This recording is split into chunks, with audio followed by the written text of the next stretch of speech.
સત્તા પક્ષ ખેડૂતોનું સાંભળતી નથી। કમોસમી વરસાદ બાદ પણ ખેડૂતોને પૂરતી સહાય નથી મળી। આ વાત સ્વયં ખેડૂતોએ જ કહી છે। નમસ્કાર, હું છું ચંદ્રિકા પુત્રી નિરાલી। અમારી ટીમે સૌરાષ્ટ્રમાં ખેડૂતો સાથે ખાસ વાતચીત કરી છે। आओ जानिए તેમણે શું કહ્યું। આગેવાન છે, શું નામ છે આપનું? આપણું કરશનભાઈ। અચ્છા, કાસણભાઈ, શું કહેશો ખેતીને લઈને? ખેતીમાં કેટલી મુશ્કેલી છે? ખેતીમાં બહુ મુશ્કેલ પડે, કેમ કે આમાં થતું નથી, ઠીક થાય પણ ભાવ એને અમે મળતા નથી, એટલે તકલીફ એ છે। બીજું કોઈ વાંધો નથી, ખેડૂતને કંઈક ભાવ મળે ને જો તો બે પૈસા વધે, બાકી વધતું નથી। મજૂરીમાં વહી જાય અને દવા દારૂ અને સુપર ને બધું બિયારણ બહુ વધારે ખર્ચા લાગી જાય। દવા દારૂ કીધું, દારૂ તો બેન છે આપણા ત્યાં। એ દારૂ તો બેન છે, પણ ઓલો દારૂ ઓલો એટલે મજાક કરું છું ખાલી। ખેતીમાં અત્યારે કેવા પ્રકારની મુશ્કેલીઓ આવે છે? ખાસ કરીને ભાવ ખાતરના, ડીપીના ખાતરને બધું મળે છે પ્રોપર ટાઈમ છે? મળી જાય છે ભાવ। તો જો ડીપી નો ને યુરિયા ને બધું બિયારણનો ને ભાવ બહુ લે। અમારો પાછું તૈયાર પાક થાય એટલે ભાવ તો બહુ મળતો નથી।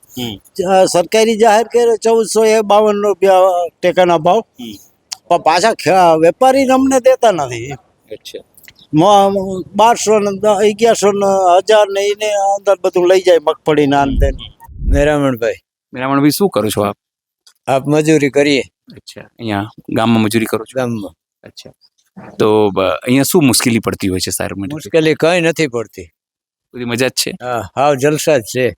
નરેન્દ્ર મોદી મહિને ને મહિને 1000 રૂપિયા દે, મજા કેવી ના, એથી મજા કેવી લેવી? ખાતામાં આવી જાય છે? ખાતામાં આવી જાય। અચ્છા, આ પેલી દર મહિને આવે છે કે 2-3 કે દર મહિને? અચ્છા, આપણે દેતા હોય એ પ્રમાણે કેવું જ પડે ને। મારે પ્લોટ મારે છે, પ્લોટ હવે મારે સણવો નથી, પૈસા લઈ લેવા છે, તો હવે કેવી રીતથી કરવો પ્લોટ? કયો જોઈ ને દર મહિને 1000 રૂપિયા આવી જાય છે, તો તમે કીધું જલસા છે। તમે એકલા જ રહો છો ઘરે કે કાકી પણ છે? હા, એકલા જ। અચ્છા, હા, જલસા એમ। આ જે તમે પ્લોટ, તમને પણ પ્લોટ મળ્યું છે? ના, આપણે પ્લોટ મળ્યા પણ મકાન થઈ ગયા। અચ્છા, આપણે મકાન થઈ ગયા। આપણે એક ઇન્દિરાના વખતના છે ને એક નરેન્દ્ર મોદીના વખતના છે, બેયના। તો સારું કહેવાય ને? સારું જ કહેવાય ને, અમે ક્યાં ના કહી। એટલે આ એક કોર સાહેબ માંડવીની નુકસાની મારે 25-30 વીઘા જમીન છે। અચ્છા, 30 વીઘા જમીન છે? 30 વીઘા આ જમીનમાં વાવેતર કરીને પછી ખર્ચો ને બધું છેડે મોઢે આવ્યો કોર્યો। વરસાદી આફત મોટી આવી, 50% માલી ગયો। અને અમારે ખેડૂતને એવું રહ્યું સાહેબ, 2 કોર ભાવ નક્કી વેપારી કરે। એક મોટી સમસ્યા છે। મોટી સમસ્યા આવી, ધારો કે પકવો તમે અને ભાવ સરકાર નક્કી કરે। બ્યાણ લેવા જાય તો બ્યાણ લેવા જવા ટાણે અમારે 1700 થી 1800 રૂપિયા 20 કિલો માંડવીના બ્યાણનો ભાવ પડે, અને અમારી તો 800 કે 900 માં જ ગઈ કયો। ભાવની તકલીફ છે, 2 કોર વેપારી નક્કી કરે તો થોડો ઘણો સરકારનો ગમે એમનો અંકુશ હોય તો ખેડૂતને ફાયદો થાય। પણ હવે સરકારનો અંકુશ આમાં આવ્યું છે, વચેટિયાનું જ રહ્યું। હવે વેપારી જે કરે, અમારે તો 2 કોર, મારે 50% કુદરતનો, કુદરતી મારી તો બરોબર, એમાં સરકારનો સહાય ને મદદ કરે એ જ, એમાં એની બીજી કોઈ ભૂલ નહીં। પણ આ 2 કોર ભાવ નક્કી કરે ને વેપારી, 2 કોર મારે અમે। પણ સરકારો તો કે છે કે અમે ખેડૂતોની સરકાર છે ને ખેડૂતો કરોડપતિ થઈ રહ્યા છે।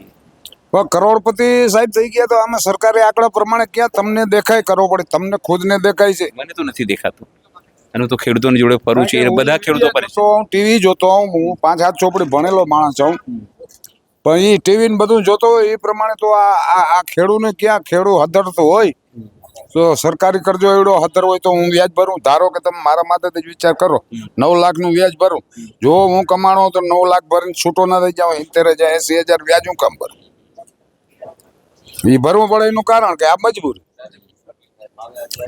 એક ઓર મેન પ્રશ્ન આ ભાવ બે નક્કી સર ઓલો વેપારી કરે ને, હું 1200 ને દેવું ને આ ભાઈ જાય 2500 ને લે આવ, એને વાવવું હોય ને મારે દેવા જવું હોય। તમે આ વિશે શું વિચારો છો? કમેન્ટ કરીને જણાવો। અત્યાર માટે બસ આટલું જ। સમાચારને લગતી વધુ અપડેટ્સ માટે અમારી વેબસાઇટ www.gujaratplus.in પર પણ માહિતી મેળવી શકો છો। ધન્યવાદ।